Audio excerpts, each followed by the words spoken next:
الحمد لله رب العالمين، والصلاة والسلام على سيد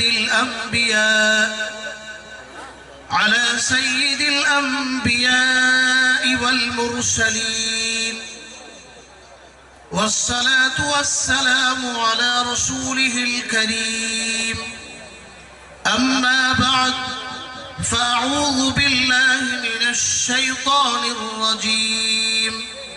بسم الله الرحمن الرحيم.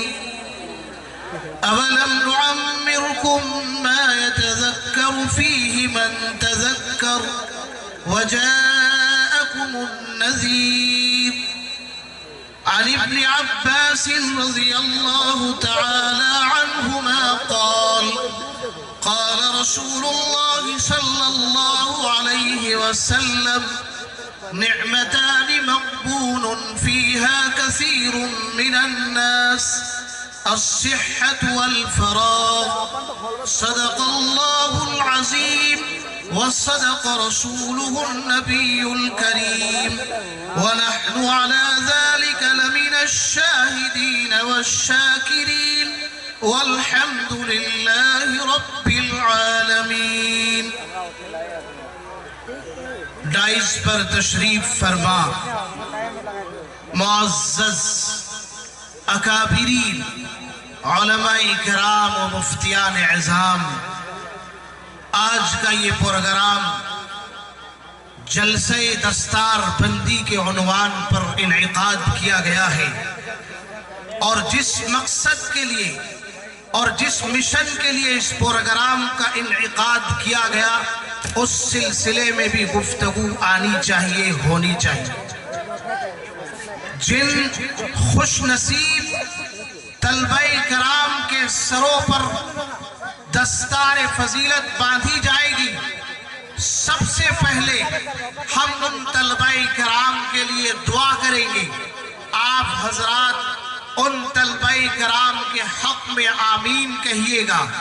اے اللہ، ان طلبہ کرام کے سینے پر قرآن کریم کو تادیر قائم اور دائم فرما. اے اللہ، جن ماں باپ نے اپنے بچوں کو اس مقام پر پہنچایا کہ ان کی اولاد اپنے ماں باپ کے لیے کل قیامت کے دن سفارش کا ذریعہ بنے گی، اے اللہ تو ان کے اولادوں کے سینہ مبارک کو اے اللہ تو قرآن کریم کے انوارات اور تجلیات سے بھر دے.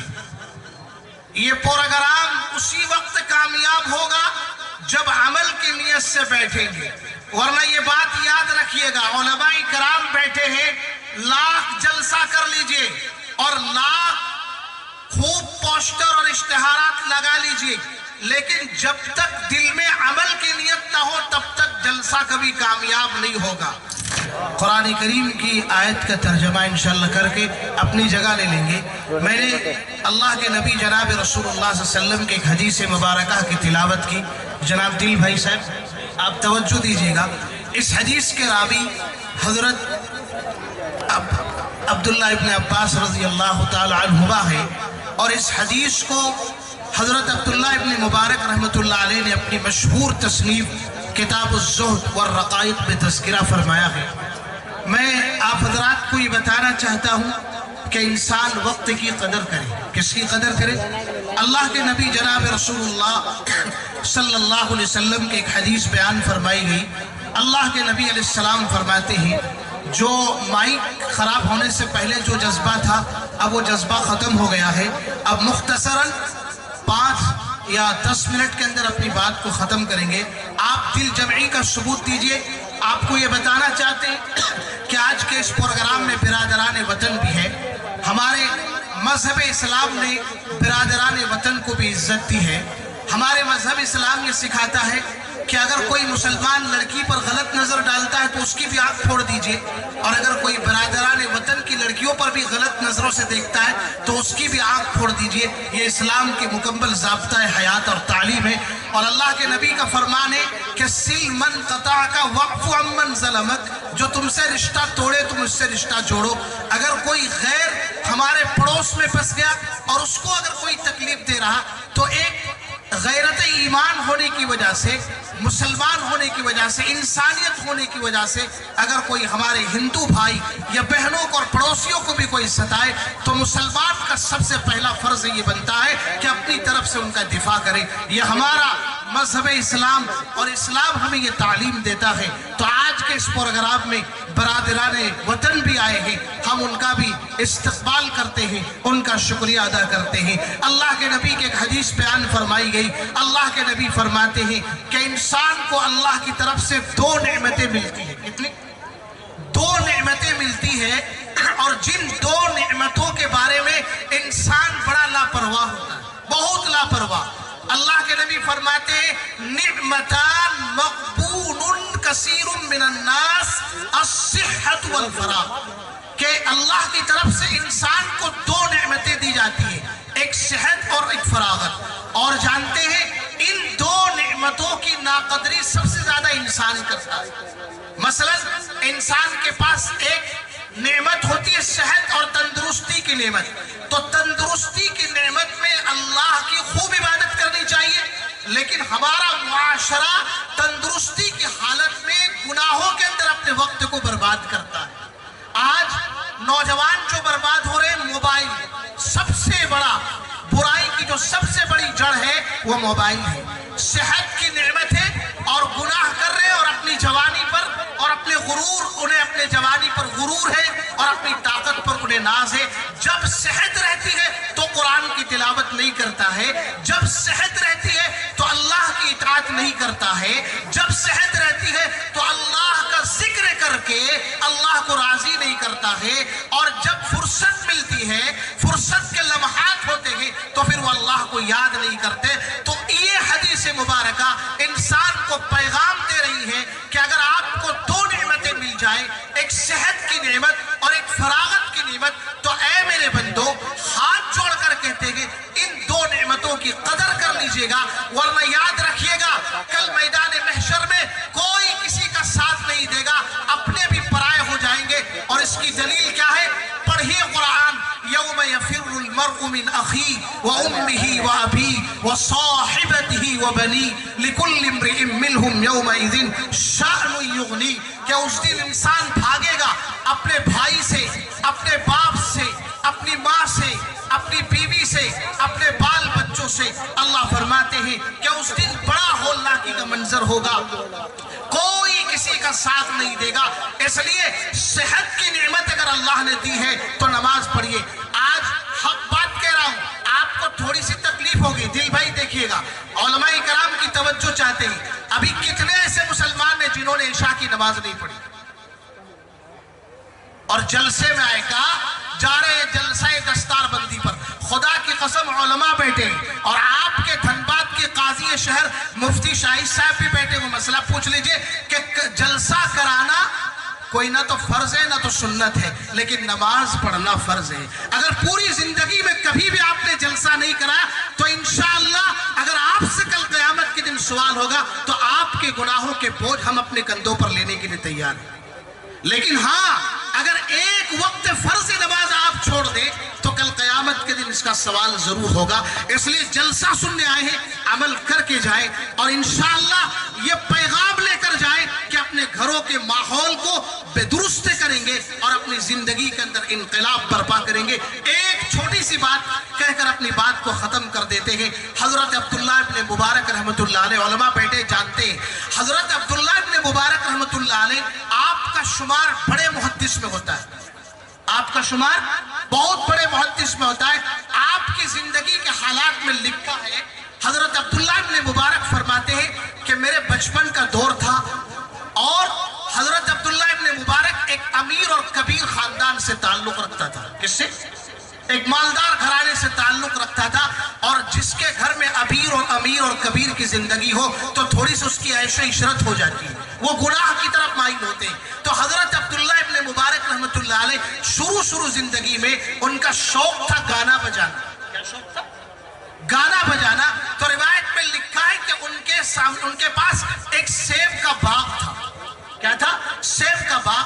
جب موسم پھل کا وقت آیا تو وہ اپنے باغ میں اپنے بال بچوں کو لے کر چلے گئے. حدیث کے حوالے سے بیان کر رہے ہیں. تو اپنے بال بچوں کو لے کر چلے گئے اور اس باغ میں اور بھی لوگوں کو بلایا اور شراب کا دور چلا.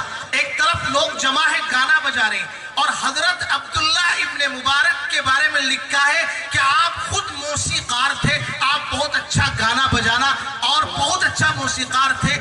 جو باجا جس سے آپ بجاتے تھے اگر وہ خراب ہو جائے تو آپ اس کو بنانا بھی جانتے. روایت میں لکھا ہے کہ حضرت عبداللہ ابن مبارک رحمۃ اللہ علیہ نے اپنے دوستوں کو بلایا. خود بھی شراب پیے ہوئے اور گانا گا رہے اور محفلیں جمی ہوئی ہے.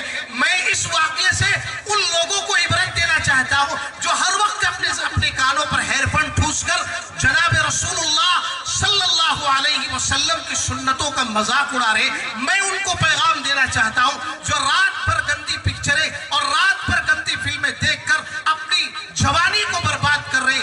جس کانوں کے ذریعے قرآن سننا چاہیے آج ان کانوں کے ذریعے ہم گانا سن رہے. سنو اے امت مسلمہ کے نوجوانوں, حضرت عبداللہ ابن مبارک رحمۃ اللہ علیہ اپنے اس واقعے سے امت مسلمہ کو کیا پیغام دینا چاہتے. جو لوگ رات بھر اللہ کی نافرمانیاں کرتے ہیں, سن لو آج یہاں جو کچھ بھی کر لو لیکن کل قیامت کے دن صرف اور صرف اللہ کی حکومت ہوگی. اللہ اعلان فرمائیں گے الملک یومئذ للہ. اللہ اعلان فرمائیں گے لمن الملک اليوم. آج کس کی بادشاہت ہے؟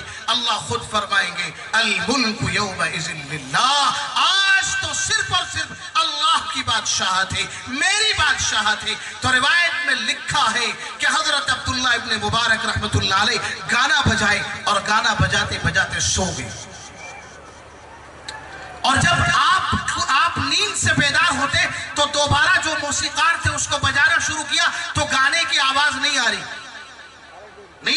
حالانکہ خود بہت بڑے ماہر تھے اس باجے کو بنانے پر, تار کو جوڑا اور بنایا, لیکن گانے کی آواز نہیں آ رہی. ایک بے قرآن کریم کی آواز آ رہی, الم یعنی للذین آمنوا ان تخشع قلوبہم لذکر اللہ. یہ آواز آ رہی. کیا اب بھی اللہ کے ڈر سے, اللہ کی خشیت سے ایمان والوں کا دل نرم نہیں ہوا ہے؟ کیا گناہوں سے باز آ کر اللہ کی یادیں ان کو نہ ستا رہی ہے؟ الم یعنی للذین آمنوا ان تخشع قلوبہم لذکر اللہ. اے نوجوانوں جو رات کی تنہائی میں اور دن کے اجالے میں گناہ کر رہے, ذرا اس لمحے کو یاد کرو جب اللہ فرمائیں گے یومئذ تحدث اخبارها بان ربک اوحی لها. جب انسان کو اللہ فرمائیں گے یا ایھا الانسان ما غرک بربک الکریم الذی خلقک فسواک فعدلک. حضرت عبداللہ ابن مبارک رحمۃ اللہ علیہ لیٹے اور نیند سے بیدار ہونے کے بعد اس باجے سے یہ آواز آ رہی. اور ایک روایت میں لکھا ہے کہ حضرت عبداللہ ابن مبارک رحمۃ اللہ علیہ جہاں بیٹھے تھے اس کے قریب ایک درخت پر ایک پرندے کی زبان سے آواز آ رہی, الم یأن للذین آمنوا ان تخشع قلوبہم لذکر اللہ. حضرت عبداللہ ابن مبارک رحمۃ اللہ علیہ کی دل کی جو کیفیت تھی وہ بدل جاتی ہے اور فوراً دونوں ہاتھوں کو اٹھا دیتے ہیں.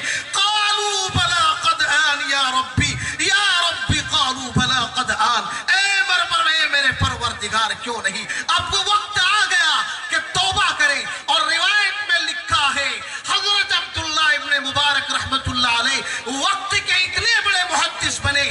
حضرت امام بخاری رحمۃ اللہ علیہ پر لوگوں نے تنقید کی, حضرت امام مسلم پر لوگوں نے تنقید کی, لیکن میری نظر میں کسی کتاب میں یہ بات نہیں گزری کہ حضرت عبداللہ ابن مبارک کی روایت کو اور آپ کی حدیث پر کسی نے تنقید کی. اور یہ آپ کا مقام تھا اور یہ آپ کی عزت تھی. عزت اللہ نے دی, انہوں نے وقت کی قدر کی تو اللہ تعالیٰ نے آپ کا مقام اونچا کر دیا. وقت نہیں ہے ورنہ حضرت عبداللہ ابن مبارک کے حوالے سے بتاتے کہ اللہ تعالیٰ نے اس توبہ کی شان میں اور وقت کی قدر کرنے کی وجہ سے اللہ نے آپ آپ کو ہارون رشید کے دربار میں کیا مقام دیا اور کیا عزتیں دی اور کیا آپ کے درجات کو بلند کیے. بس دو باتوں کو ٹھان لیجئے, آج سے یہ طے کر لے مجمع والے انشاءاللہ 5 وقت نماز کی پابندی کریں گے اور گناہوں کو چھوڑیں گے. ہاتھ اٹھائیے. اسٹیج سے بھی تائید چاہتے ہیں آپ حضرات ان کی حوصلہ افزائی کریں, اور جلسہ اسی وقت کامیاب ہوگا جب آپ یہاں سے جائیں تو اپنی زندگی کے اندر, اپنے بال بچوں کے اندر, اپنے پورے گھرانے میں انقلاب برپا کر کے جائے. علامہ اقبال نے کہا ہے اپنے من میں ڈوب کر پا جا سراغ زندگی, اپنے من میں ڈوب کر پا جا سراغ زندگی, تو اگر میرا نہیں بنتا تو نہ بن, کم سے کم اپنا تو بن. وآخر دعوانا ان الحمدللہ رب العالمین.